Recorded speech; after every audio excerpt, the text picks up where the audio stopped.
Hey guys, George of SoundTraxx here, and this week we're going to take you into an installation to upgrade the Scale Trains ES44 GEVOs.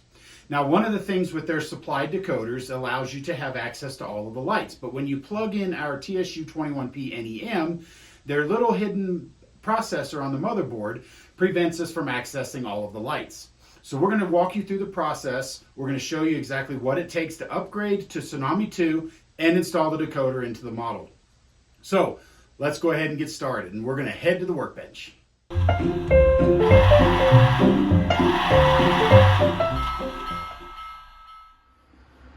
Okay, here we are at the workbench, and we've got our GEVO, we've got our tools ready, we've got our tweezers so we can grab onto the wires and pull them and place them where we need to. We've got our screwdrivers so we can undo the screws and remove things around. We have our 1000 ohm resistors for our LEDs so we can add them in real quick. We have our Chip Quick SMD 291 flux. This is a clean flux that we can use on small surface mount components, so it's safe for decoders. We have our soldering iron, we have our solder, and then more importantly, we have our Tsunami2 TSU-PNP8 for GE that we're going to install inside this Scale Trains model. So the first step is we actually remove the couplers. That's fairly simple. You take the screw, you pull the screws out, and you pull the coupler boxes out, and then that completely frees the body shell so that we can simply remove it. And the body shell comes away clean, so you don't have to worry about any wires or anything in between. Now, here's where we're going to be doing is we're going to be removing this PCB, and we're going to be reattaching all of these wires to the appropriate terminals on the PNP8 decoder. So the biggest challenge is figuring out which wires are for what, but the good news is most of these Scale Trains boards are actually labeled as far as what they're for. So the good news is this should be a fairly quick conversion. The biggest thing is we just have to make sure we remember to use the 1000 ohm resistors for the LEDs. And so once we get to that point, I'll show you how to do that. But for the first part, I'm going to go ahead and take this circuit board out. We'll move it out of the way, and we'll show you what we're left with. Okay, so after taking the tape off and undoing the wires, we have track right and track left at the extremes ends of this circuit board right here. Now, next up, right here, we have a plus, and then we have another plus. These are our V plus commons for our LEDs. We have one labeled H. This is for our headlight. We have one labeled N for some reason or other with a yellow wire, and that goes to one of our ditch lights. Next up, we have this R right here. I'm assuming this means running lights, and so all the black wires, this is the side walkway courtesy light here, and then there's a black wire going to the front, and then this black wire here goes to the back. So that's for each of the courtesy lights on the corners, or on the front and rear of the locomotive, and then the one on the side. Next up, there's one labeled L, and that goes to our number board circuit board, which is right here. And then we have this white wire, which says WH, which goes to our other ditch light. So once we understand where these lights go, now it's going to be a matter of just connecting them up to the decoder. Now we're going to do the same thing on the back here. We're going to move the wires around. This orange and gray go to our motor. And the rear of this locomotive really, aside from this black wire here, should only really have the rear tail lights. So this one should be a fairly quick, easy go. And then we have our speaker wires and the track leads. And so again, you have our track leads here at the extreme ends. These wires right here are coming up from our speakers. So these are actually wired in parallel, so we're going to change that up a little bit. We're going to make them in series, so that way our 8 ohm speaker amplifier will be perfectly happy. And then we have the backup light. So I'm going to go ahead and desolder these wires and get them out of the way. We're going to replace this circuit board with the PNP8. We're going to mount it with some double stick tape. And just like we did in the SD45 video where we converted a Scale Trains SD45, you can go to the link below and get that link and watch the full video. But we're going to go ahead and convert this circuit board. We're going to make this video short, and we'll be right back. Okay, now I have all the wires disconnected. And I wanted to show you here, these are the speaker wires. I left them soldered together to make sure that I can keep them separate from the track wires, because the wires are very, very similar, so you don't want to get mistaken. But as I said, we have our red and our black for our track pickup. Here's our white for our reverse light, and all the wires are disconnected. So now we have the two screws. We have one screw here, one screw here. This circuit board will lift out, and then we'll mount our PNP8. So we'll be right back. Now, real quickly, I wanted to show you, just so you can see it. This right here is the secondary processor that's on the underside of these Scale Trains motherboards. And this is what they use as a proprietary tool to lock you out of all the other lights. And this is why this conversion is necessary. So until they share this code with us, it's not a standard. It is a proprietary, and this is what the problem is right here. So if you want to use SoundTraxx products, remember, we're the winners of Model Railroader's Reader's Choice Award for favorite sound decoder 2 years in a row. And this processor right here is what prevents you from using the SoundTraxx products. So anyway, just wanted to show you that right there is what the problem is and why we have to go through this process. So, all right, I'm going to go ahead and mount the PNP8, and we're going to move on from here. One thing I did forget to mention was that the Scale Train circuit board does have a couple of stay alive capacitors built into the motherboard, or into the frame here. And so what I did is I took two of our 220 microfarad capacitors rated at 25 volts, wired them up in series. Again, I've done a video on this in the past. Be sure to check out the links below. And we're going to wire these up in parallel. And then we have our black and our blue wire that we're going to attach to one of our current keeper harnesses that we're going to be able to use to plug right into the PNP8. So these will fit right here into the frame. We'll go ahead and wire that up to the connector, and then I'll mount the PNP8 and we should be good to go. Okay, so just want to cover really quickly how to do resistors. So here in my hand, I have a 1000 ohm resistor, and this one here is a 1/4 watt. You can use an 1/8 watt, depends on your size. Sometimes I use whatever I have handy. So what we're going to do is we're going to attach it here to this white wire. This is for the reverse light right here. So what we're going to do is we're going to take a little bit of flux. We're going to put it here on the end of our resistor, just like that. Now we're going to get our soldering iron, put a little bit of solder on the end of it. And we're just going to hold it up here against this like that, and we're going to solder it in place. And that's how quick and easy it is. Then what we're going to do is we have our shrink tubing that we've put over this ahead of time. We're going to put it right up against there. Now you can use another heat source. This probably isn't the best here, but I use a lighter a lot of times. And just do it really quickly. And then just crimp that down. Make sure it doesn't go anywhere. And hit that again really quickly. Make sure we get a little bit more shrinkage in it. There we go. So there's our joint. Now this is for our reverse light. So we're going to go right here to this tab on the back of the decoder. So we're going to get our cutters. We're going to cut this resistor lead here a little short, just like that. Because again, we want to make sure we minimize the amount of exposed metal. Actually, I'm going to cut this just a little bit shorter again. There we go. Okay, now I'm going to put a little bit of flux on our reverse light tab right here on the decoder. Okay, you don't need a whole lot, you just need to put a little bit. Get a little solder on the flux on the end of the soldering iron. Now this one we're going to need to maneuver a little bit here. I'm going to bend that just a little bit so we can get it to the hole over here. And then we're just going to solder it in place.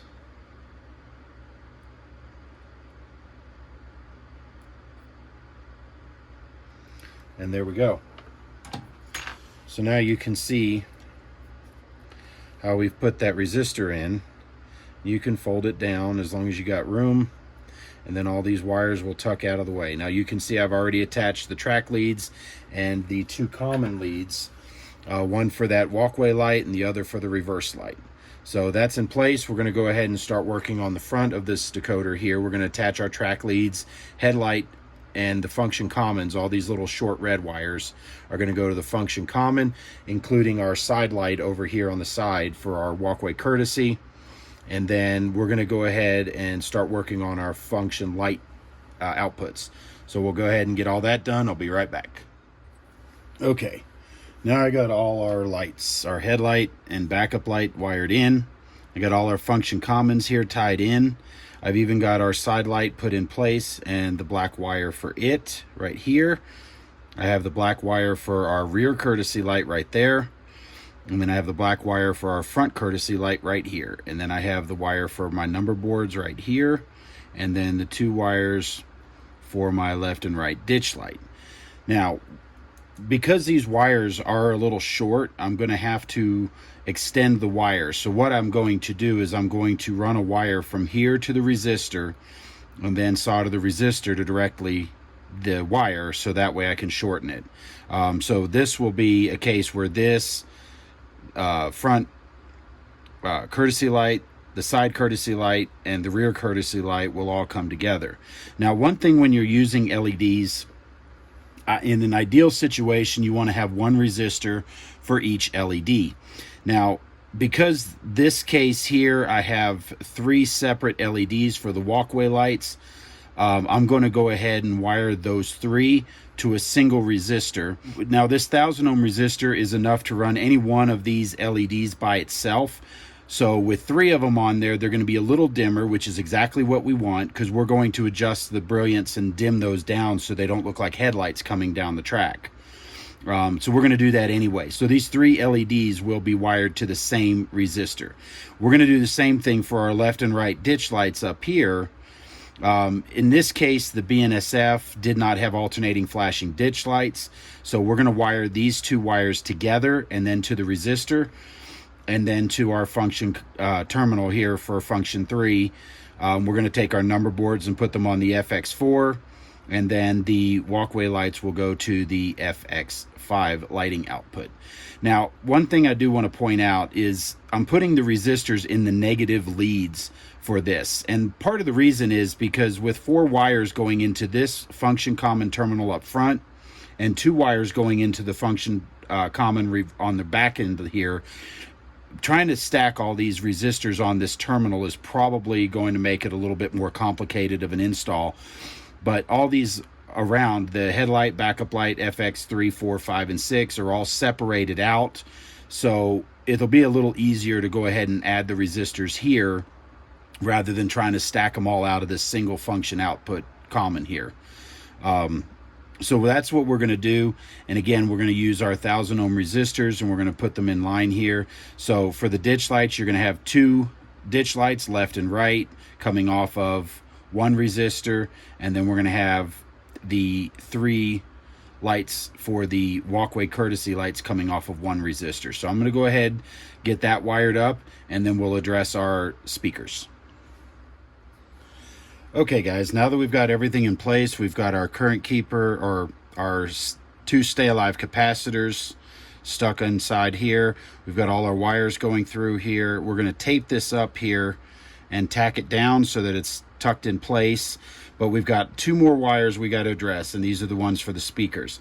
Now, this model comes with 2 cube speakers down here underneath the long hood, but as you can see, the red and black wires, they're wired in parallel. Now, SoundTraxx products work best when you have them in series. So we're going to go ahead and separate these wires. We can just cut the ends off here, just like this, since now we know which ones are the speaker wires. Now, what we want to do is we want to take a red to a black wire, and that's going to represent positive and negative on one side of each speaker, and we're going to put those together in series. So we're going to move these wires, strip the insulation off.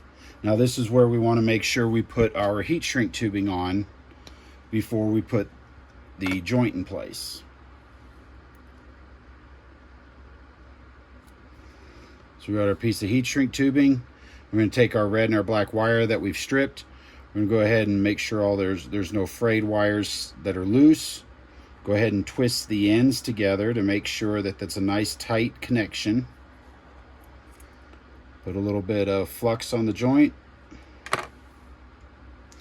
And now we're going to get our soldering iron.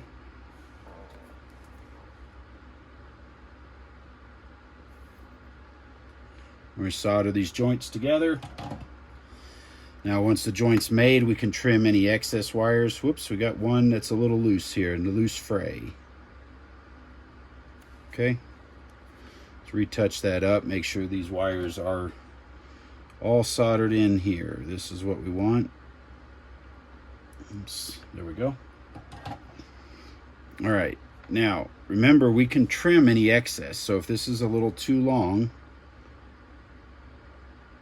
trim a little bit of excess there. Now what we're going to do is we're going to get our piece of heat shrink tubing. We're going to slide it over the joint so these two wires will separate. And then we'll slide the heat shrink tubing over the joint.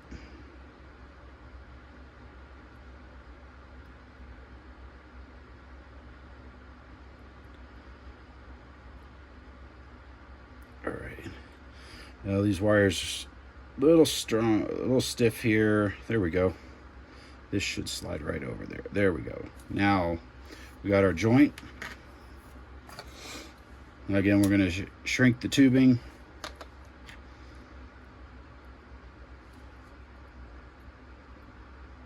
All right. Now we're going to take the remaining red and black wire and we're going to attach them to the S plus and S minus. So we're just a little bit short, so what I'm going to do is I'm going to extend the length of this wire just to make sure that they do make connections and not interfere with anything else. I'm going to extend that just a little bit, attach the S plus and S minus, then we'll be ready to go test. Be right back. Okay, now I've got everything soldered up. We've got our speaker wires here. You can see the heat shrink tubing where I extended that one, and then this one over here. And then with those two made, I've tucked all the wires away and put down the Kapton tape and hold all the wires down. So we are ready to go. Take it for a test spin just to make sure everything works.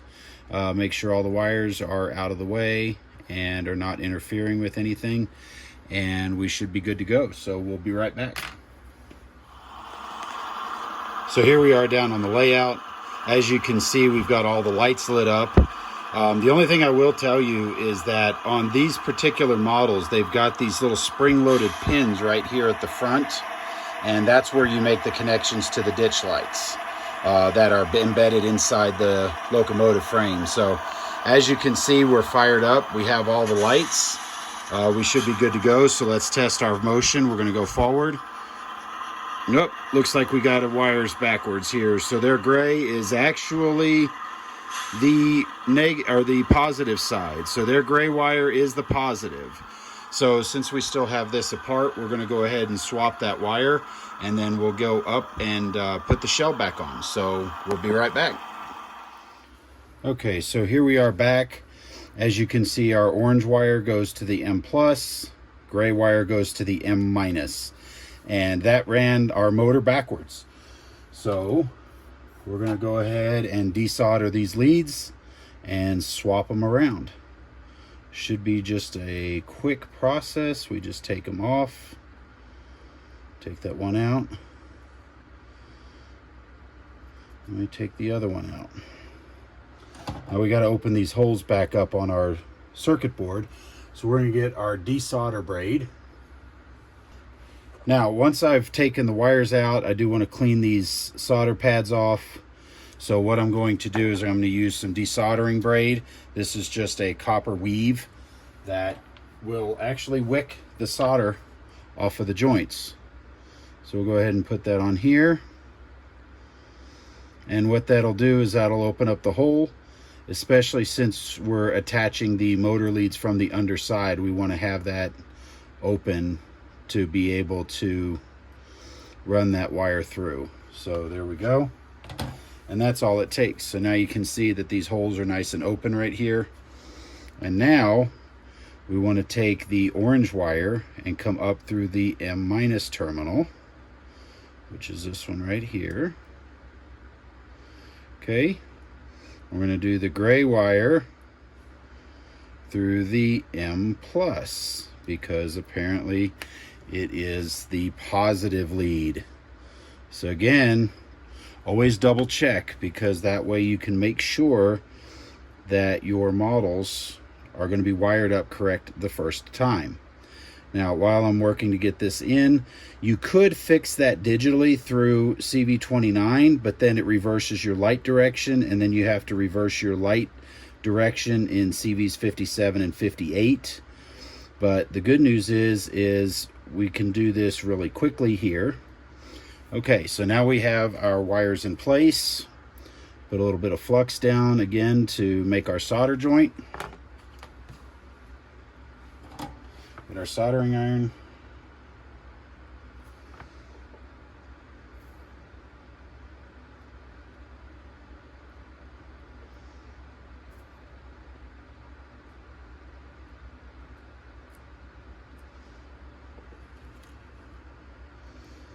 Let's see, did that make a joint? Yep, it's good. Actually, I'm going to push this up through a little bit more. I don't like how far that is down under here. There we go. All right, now we're going to trim the excess wire that sticks up through the connections here. There we go.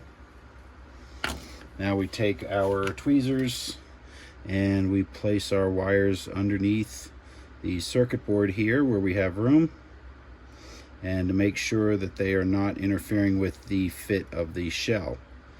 So we have a slot over here for the wires, and there we go. So now you can see everything's tucked back up. We have the orange wire to the M-, the negative, or the gray wire to the M+. Now we're ready to button this thing up. So now we just literally take our body shell, everything's away and out and tucked up and inside, and this just fits into place.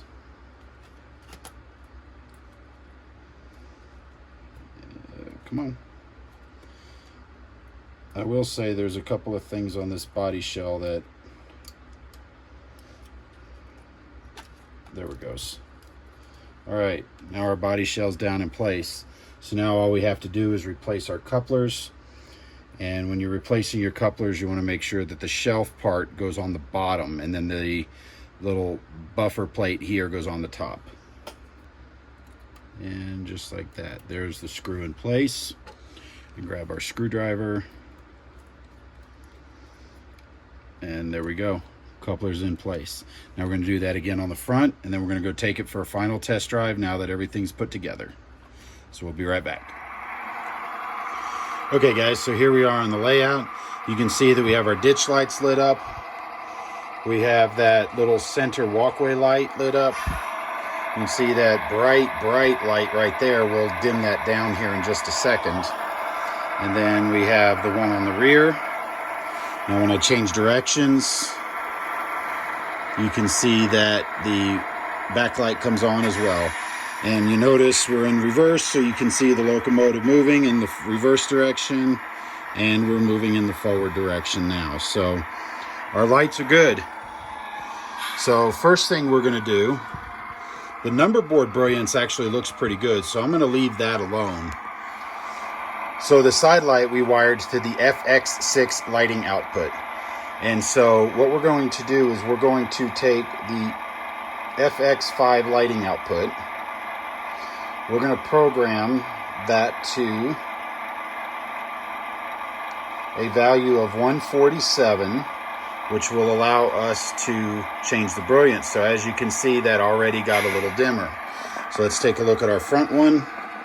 Front one looks pretty good. So now we can take CV61 and we can adjust this down. So say we want to go to a value of 50. You can see that we've dimmed that down a little bit more. So let's take a look at the ones on the ends. That actually is a really good brilliance on this side. And then we can see that's a good brilliance there. So I think we're going to leave that there. So guys, this is the finished install. Next thing we want to do is we want to change the prime mover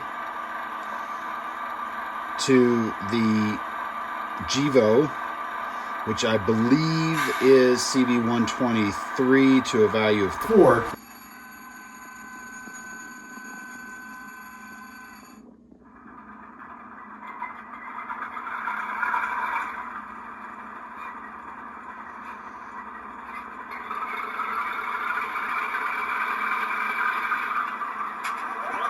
Okay, now we're going to take our horn and we're going to set this to a value of 8, which I believe should be the GEVO horn. Nope, it's the value of 7. There we go. There's the GEVO horn. So now that we've got all this hooked up, we've got our sound selected. Now I'm going to refer you to the decoder installation where I had done a full walkthrough doing an installation here with an Intermountain GEVO, and you can see the link in the description below for that. It's an hour-long video that I show you all the setup, including momentum, braking, dynamic digital exhaust, lighting effects, sound effects, and more. So be sure to check out that video as well. Guys, thanks for watching, and we'll see you next time.